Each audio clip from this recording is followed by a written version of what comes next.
Hello বন্ধুরা, কেমন আছেন সবাই? আশা করছি সবাই খুবই ভালো আছেন। আজ আপনাদের জন্য আমি নিয়ে এসেছি আমার নতুন আরও একটি ভিডিও।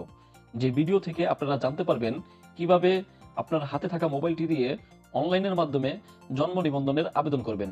তাই এই ভিডিওটি আপনাদের জন্য খুবই গুরুত্বপূর্ণ হতে চলেছে। না টেনে মনোযোগ সহকারে শেষ পর্যন্ত দেখার অনুরোধ রইল। প্রিয় বন্ধুরা, আরেকটি কথা, আপনি যদি আমাদের চ্যানেলে নতুন হয়ে থাকেন তাহলে অবশ্যই সাবস্ক্রাইব করে পাশে থাকবেন, যাতে নিত্য নতুন ভিডিও আপলোড করার সাথে সাথে সবার আগে আপনি দেখতে পারেন। জন্ম নিবন্ধন অনলাইনে আবেদনের জন্য আপনি যে কোনো ব্রাউজার চুজ করতে পারেন। আমি আপনাদেরকে দেখাবো গুগল ক্রোম দিয়ে কিভাবে অনলাইনের মাধ্যমে আবেদন করবেন। তাই গুগল ক্রোমটি আমরা ক্লিক করলাম। গুগল ক্রোমে আসার পরে বন্ধুরা দেখতে পারবেন এখানে একটি সার্চ বক্স লেখা আছে। এখানে আমরা লিখব BDRIS, দেখেন আমার উপরে লেখা আছে bdris.gov.bd। তো এই লিঙ্কে আমরা ক্লিক করব। আপনাদের সুবিধার জন্য এই লিঙ্কটি আমি ডেসক্রিপশনে দিয়ে দিব। চাইলে এই লিঙ্কে ক্লিক করে সরাসরি আপনি এই ওয়েবসাইটে ঢুকে যেতে পারেন। তাহলে আমরা এই লিঙ্কে ক্লিক করলাম। এখানে আসার পর বন্ধুরা দেখতে পারবেন এখানে জন্ম নিবন্ধনের একটি লোগো আছে। এখন জন্ম নিবন্ধনে আবেদন করব। আবেদন করার জন্য এখানে দুটি ঠিকানা দিয়ে আপনি আবেদন করতে পারেন। একটি ঠিকানা হচ্ছে জন্মস্থান এবং দ্বিতীয়টি হচ্ছে স্থায়ী ঠিকানা। এই দুইটার একটি দিয়ে আপনি জন্ম নিবন্ধনের আবেদন করতে পারেন। এখন আমি আপনাদেরকে দেখাবো স্থায়ী ঠিকানা দিয়ে জন্ম নিবন্ধন আবেদন করেন কিভাবে। এখন আমি স্থায়ী ঠিকানাতে ক্লিক করলাম। এরপর দেখতে পারবেন বন্ধুরা পরবর্তী অপশনে আমরা ক্লিক করব। পরবর্তী অপশনে ক্লিক করার পর বন্ধুরা এখানে কিছু ঘর আছে, এই ঘরগুলো আমরা পূরণ করে দিব একটি একটি করে। যেমন আমি আপনাদেরকে দেখাচ্ছি, 1 নম্বর হচ্ছে নামের প্রথম অংশ, 2 নম্বর হচ্ছে নামের শেষের অংশ বাংলায়, 3 নম্বর হচ্ছে নামের প্রথম অংশ ইংরেজিতে, 4 নম্বর হচ্ছে নামের শেষের অংশ ইংরেজিতে, এরপরে জন্ম তারিখ, এরপরে পিতামাতার কততম সন্তান, এরপরে লিঙ্গ। তাহলে আমরা একটি একটি করে ঘরগুলো পূরণ করে দিচ্ছি। নামের প্রথম অংশ বলতে আপনার নাম, যেমন আমার নাম মোহাম্মদ সাইফুল ইসলাম। এখন আমি এই প্রথম করে শুধু মোহাম্মদটা বসিয়ে দিব বাংলায়। আমার বসানো হয়ে গেছে প্রথম অংশ। এখন আমি দ্বিতীয় অংশটি বসাবো। দ্বিতীয় অংশটি বলতে মোহাম্মদটা প্রথম ঘরে বসালাম, সাইফুল ইসলামটি দ্বিতীয় ঘরে বসিয়ে দিব, নামের শেষের অংশ বাংলার যেখানে ঘরটি। এরপরে বন্ধুরা নামের প্রথম অংশ ইংরেজি, আমরা ইংরেজিতে দিব। তাহলে উপরে আমরা নামের প্রথম অংশ এমডি দিছিলাম, মানে মোহাম্মদ দিছিলাম, এখানে আমরা এমডি দিয়ে দিব। এবং নামের শেষের অংশ বাংলায় আমরা দিছিলাম সাইফুল ইসলাম, এখানে আমরা ইংলিশটি সাইফুল ইসলাম দিয়ে দিব। এরপরে বন্ধুরা আমরা জন্ম তারিখটি দিব। অবশ্যই সঠিকভাবে জন্ম তারিখটি দেওয়ার চেষ্টা করবেন।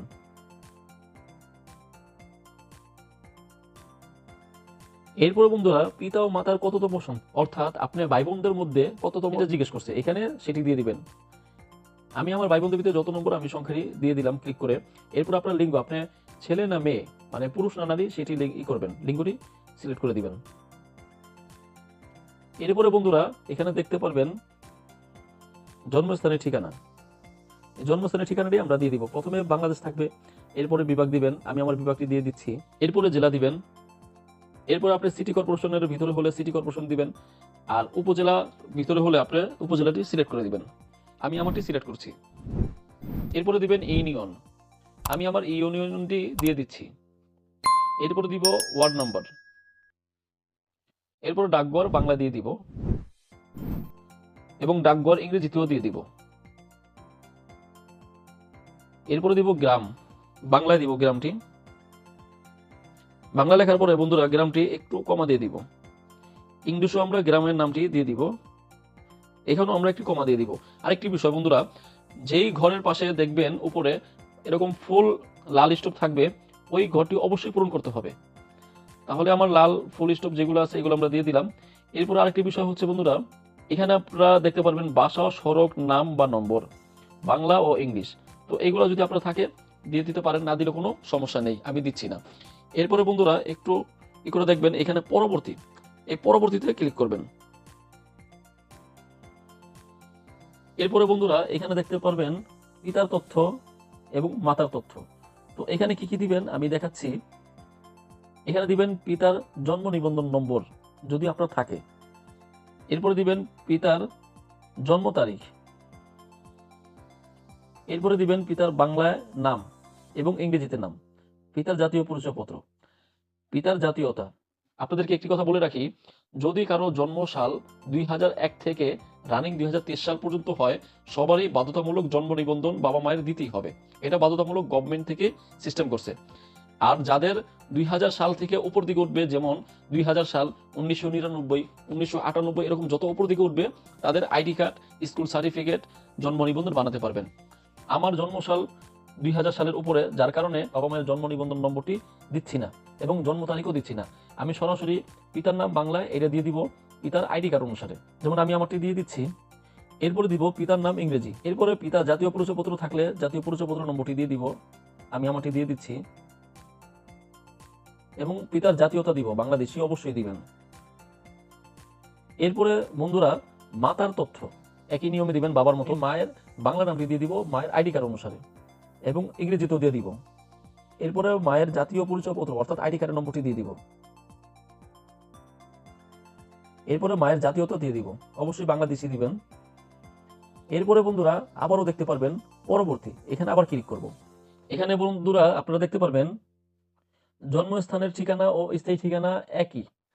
তার মানে যদি আপনার জন্মস্থান এবং স্থায়ী ঠিকানা এক হয়, সেই ক্ষেত্রে এখানে একটি ঘর দেখতে পারবেন, এই খালি ঘরে ক্লিক করে দিবেন যদি আপনার এক হয়। আর যদি আপনার জন্মস্থান স্থায়ী ঠিকানা আলাদা হয়, সেই ক্ষেত্রে এখানে এই ঠিকানাটি আপনার এক এক করে বসিয়ে দিবেন। আমার জন্মস্থান এবং স্থায়ী ঠিকানা এক, যার কারণে ওই খালি ঘরে আমি ক্লিক করে দিলাম। এখানেও সেম উপরের মতো লেখা আছে, স্থায়ী ঠিকানা ও বর্তমান ঠিকানা একই। যদি আপনার স্থায়ী ঠিকানা এবং বর্তমান ঠিকানা এক হয়, তাহলে এই খালি ঘরে ক্লিক করে দিবেন। আমি আবারও মার্ক করে দেখাচ্ছি, এই খালি ঘরে বসিয়ে দিবেন। আর যদি আপনার স্থায়ী ঠিকানা সাথে বর্তমান ঠিকানা কোনো মিল না থাকে, সেক্ষেত্রে আপনি পূর্বের মতো ঠিকানাটি বসিয়ে দিবেন। আমার স্থায়ী ঠিকানা বর্তমান ঠিকানা এক হওয়ার কারণে আমি খালি করে টিক বসিয়ে দিলাম। এরপরে বন্ধুরা সবার নিচে দেখতে পারবেন পরবর্তী, এই পরবর্তীতে আমি ক্লিক করব। এরপরে বন্ধুরা এখানে দেখতে পারবেন, আমি আপনাদেরকে দেখাচ্ছি আবেদনাধীন ব্যক্তির সহিত সম্পর্ক। আপনি যার জন্য আবেদন করছেন তার সাথে আপনার সম্পর্ক কি। এখানে অন্য অন্য যদি দেন, যেমন আমি দেখাচ্ছি, অন্য অন্য দিলে এখানে আপনার অবশ্যই জন্ম নিবন্ধন নম্বর, জাতীয় পরিচয়পত্র নম্বর এবং জন্ম তারিখ অবশ্যই দিতেই হবে। এখন যে আবেদন করতেছে সে যদি নিজ হয়, সেক্ষেত্রে এখানে কিছুই দিতে হবে না, অটোমেটিক্যালি এখানে নামটি এসে পড়বে, যেমন আমারটা এসে পড়ছে। এখন বন্ধুরা সবচেয়ে গুরুত্বপূর্ণ যে বিষয়টি, এখানে আপনারা দেখতে পারবেন ফাইল আপলোড করতে হবে। তো এখানে লেখা আছে বন্ধুরা, একটু মনোযোগ সহকারে দেখেন, এখানে লেখা আছে সংযুক্তি। প্রতিটি ফাইলের জন্য সর্বোচ্চ ফাইল সাইজ 100 কিলোবাইট, মানে 100 কেবির ভিতরে আপনার ফাইলটি হতে হবে। এর ওভার হলে ফাইলটি আপলোড নিবে না। এখন আমি পরবর্তী আরেকটি ভিডিও বানাবো আপনারা কিভাবে 100 কেবির মধ্যে ফাইলটি আনবেন। তাহলে এখন আমরা ফাইলটি আপলোড করব। আপলোড করার জন্য বন্ধুরা সংযোজন এখানে ক্লিক করব।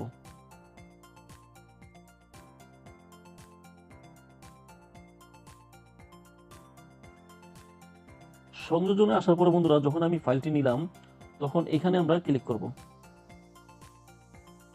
আমি প্রথমটি করে দিব, যেমন আপনারা দেখেন আমি মার্ক করে দেখাচ্ছি, চিকিৎসক কর্তৃক প্রত্যয়নপত্র, Bangladesh medical and dental council কর্তৃক স্বীকৃত এমবিবিএস বা ততোধিক ডিগ্রিধারী বা সরকার কর্তৃক পরিচালিত প্রাথমিক শিক্ষা সমাপনী জুনিয়র স্কুল সার্টিফিকেট এবং শিক্ষা বোর্ড কর্তৃক পরিচালিত মাধ্যমিক স্কুল সার্টিফিকেট।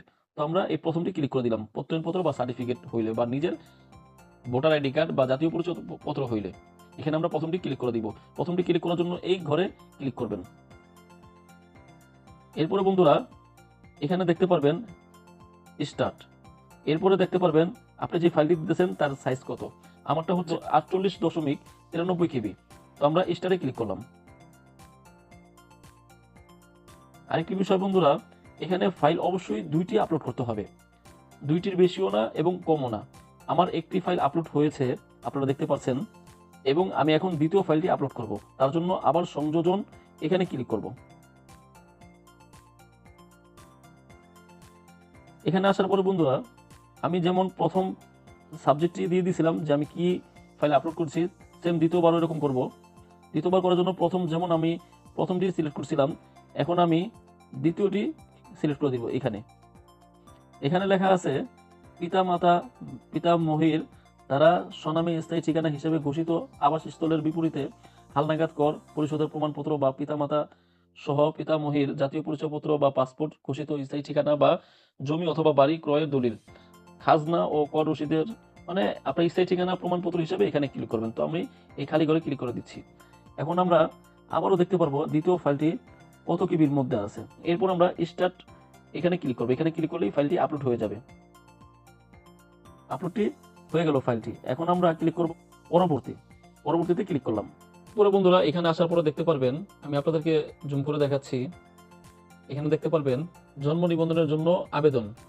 এরপরে লেখা আছে আবেদনপত্রটি সাবমিট করার পূর্বে সকল তথ্য ঠিক আছে কিনা দেখে নিন এবং আবেদনকারীকে দেখান। মনে রাখবেন, একবার সাবমিট করা হয়ে গেলে আবেদনপত্রটিতে আর এডিট করার সুযোগ থাকবে না। অর্থাৎ আপনি যা তথ্য দিয়েছেন আবেদন করার সময়, যা লিখেছেন, এটা একবার আবেদন সাবমিট করে দিলে দ্বিতীয়বার আর সুযোগ থাকবে না আপনি এটা ঠিক করার জন্য। তাই এই আবেদনপত্রটি অবশ্যই আপনি সবকিছু সুন্দর মতো মিলিয়ে নেবেন। আমি আমারটি মিলাচ্ছি। মিলানো হয়ে গেলে এখানে অবশ্যই বন্ধুরা একটি মোবাইল নম্বর দিতে হবে। আমি আমার মোবাইল নম্বরটি দিয়ে দিচ্ছি। এরপরে বন্ধুরা ওটিপি পাঠান, এখানে আমরা ক্লিক করব। একটি কোড যাবে 6 সংখ্যার, এই কোডটি আমরা এই খালি ঘরে বসিয়ে দিব। তাহলে আমরা ওটিপি পাঠানে ক্লিক করলাম। বন্ধুরা ইতিমধ্যে আমার কোডটি এসে পড়েছে, আপনারা দেখতে পাচ্ছেন। আমি আপনাদেরকে দেখাচ্ছি। এই যে কোডটি হলো এইটি, OTP for birth registration application is, মানে নম্বরটি এসে পড়েছে। আমরা ওপেন করব এসএমএসটি। এখানে বন্ধুরা লেখা আছে, আমি আবার আপনাদেরকে পড়ে শোনাচ্ছি। OTP for birth registration application is, এই যে ইস এর পরে যে 6টি সংখ্যা আছে এটি হচ্ছে আপনার ওটিপি। এই ওটিপিটি ওই শূন্য ঘরে আমরা বসিয়ে দিব, খালি করে। আমি এখন বসাচ্ছি। এই ওটিপি এখানে আমরা বসালাম।